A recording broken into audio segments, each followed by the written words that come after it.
देखिए हर खबर यहीं पर, सब्सक्राइब कीजिए TV9 भारतवर्ष।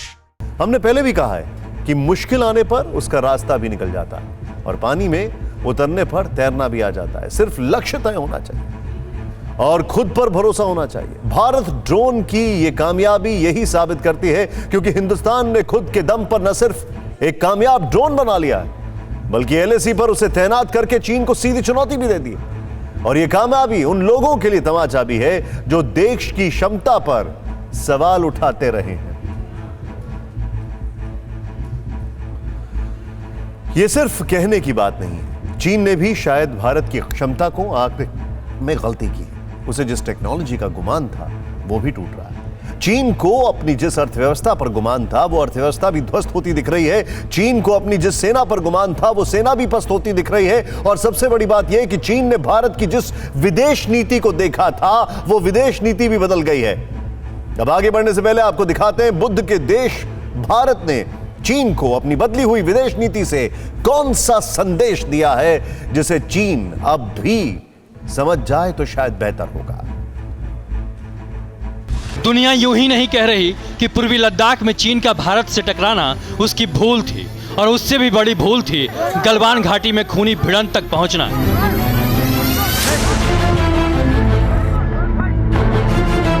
भारत ने दशकों पहले ही चीन को अपना साथी मानना छोड़ दिया था, लेकिन पूर्वी लद्दाख में चीन के साथ स्टैंड ऑफ के बाद भारत ने दशकों पुरानी झिझक भी तोड़ दी। ड्रैगन के आगे भारत अड़ भी गया और लड़ भी गया।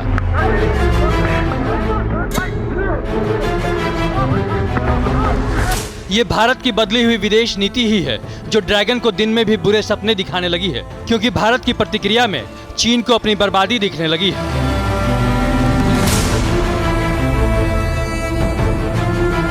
भारत के विदेश मंत्री S जयशंकर ने इस बदली हुई पॉलिसी और पॉलिसी के असर का खुलासा किया है, जिसमें संकल्प भी है, सजगता भी और निडरता भी। If we are to grow by leveraging the international situation, then we've got to exploit the opportunities out there. Now, you can't exploit the opportunities by saying, well, I'm going to stay away from it all, and by the way, when I find it useful, I will step out. So either you're in the game or you're not in the game. So I would say that era of great caution and a very much greater dependence in a sense on multilateralism, that era is to a certain extent behind us, and we have to step out more. We have to be more confident. We have to articulate our interests better. We need to take risks. Bharat ने चीन को एक risk लेकर LAC पर घेरा था, लेकिन ये घेरा जब हिंद महासागर की ओर बढ़ा तो चीन की आंखें फटी की फटी रह गई। ये पहली बार था जब हिंद महासागर में और ऐसे हालात में भारत के समर्थन में अमेरिका के सबसे खौफनाक जंगी जहाज निमित्ज भी आ खड़ा हुआ। कहने को तो ये अमेरिका और भारत का पासेक्स वॉर एक्सरसाइज था, यानी अंडमान से गुजरते हुए एक युद्धाभ्यास, लेकिन बीजिंग भी जानता है कि इस बदले हुए समीकरण में कौन सा सख्त संदेश छिपा है।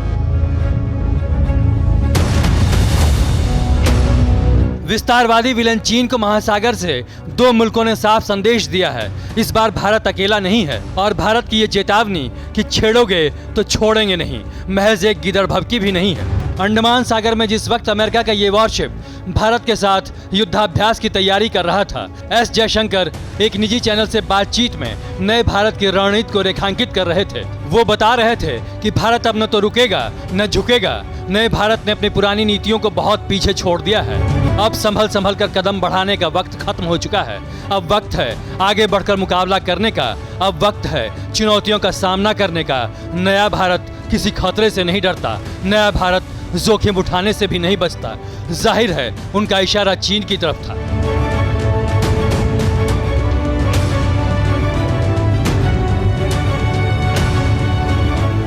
जो हिमालय की सफेद बर्फीली चोटियों से लेकर हिंद महासागर के नीले रण क्षेत्र तक भारत की नई ताकत का जोर देख चुका है।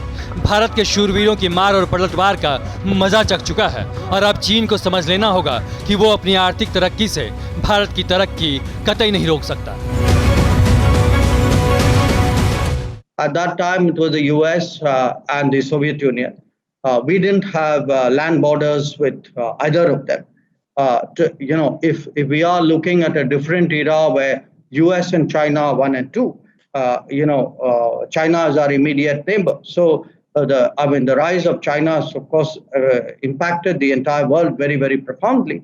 But most of all, it would impact its immediate neighbors. ये सच है, 30 साल के सफर में चीन डिप्टी सुपर पावर बन चुका है। अब वो अपनी आर्थिक तरक्की से अमेरिका को पीछे छोड़ने की दौड़ में लगा है। लेकिन जिनपिंग शायद नहीं जानते कि गिरी हुई नीयत लेकर कोई मुल्क ऊपर नहीं उठ सकता। कोरोना का संक्रमण छिपाकर और पूरी दुनिया में फैलाकर जिनपिंग को अपनी नजरों में भी गिर जाना था, लेकिन उन्होंने अपनी गिरती हुई साख बचाने के लिए पूर्वी लद्दाख में भारत से लड़ाई का रास्ता चुना। भारत की ओर आ रही तरक्की को रोकने का रास्ता चुना। चीन को उसकी मनमर्जी से रोकने में भारत के लिए खतरा भी था, लेकिन भारत ने उसी खतरनाक रास्ते से आगे जाने का फैसला किया। चीन को सैन्य शक्तियों से जवाब तो दिया ही, अब भारत के चारों ओर दुश्मन देश बिठाने के लिए चीन ने स्ट्रिंग ऑफ पल्स यानी मोतियों की माला जो पिरोई है, उसे भी छिन्न भिन्न करने की तैयारी है। Bear in mind, a lot of it is also politics at work. Their politics, our politics, sometimes the interplay of politics. Often it would be, sharp positioning, which may be, sort of magnified by the media. So we can't wish these things away. I mean, this is politics at work. It's not unique to us. I mean, every region would have its own. सरहद से लेकर समंदर तक dragon की हर दांव नाकाम हुई। ये भारत की नई रणनीति का ही नतीजा है। ये नए भारत की नई डिप्लोमेसी का ही नतीजा है कि कभी हिंदुस्तान के खिलाफ जंग के लिए पहुंचा अमेरिका का 7वां बेड़ा आज नीले रण क्षेत्र में भारत के साथ आ खड़ा हुआ है। 1971 के भारत पाकिस्तान युद्ध के दौरान ये अमेरिका पाकिस्तान के साथ खड़ा था, और अब जब भारत ने पाकिस्तान पर संपूर्ण विजय हासिल की थी, तब भारत को डराने के लिए अमेरिका ने USS एंटरप्राइज को बंगाल की खाड़ी में ला खड़ा किया था। आखिर पाकिस्तान के चालबाज तानाशाहों ने अमेरिका को धोखे पर धोखा दिया, दोनों हाथों से लूटा, और फिर दोस्त बनकर चीन भी अमेरिका को ठगने लगा। बदले हालात ने अमेरिका को लोकतंत्र के साथ ला खड़ा किया। लोकतांत्रिक देश भारत के साथ भी ला खड़ा किया है, जहां इंसान है, इंसानियत है और भरोसे की पक्की वजह भी। परवाह देश की, सोमवार से शुक्रवार रात 10 बजे TV9 भारतवर्ष पर।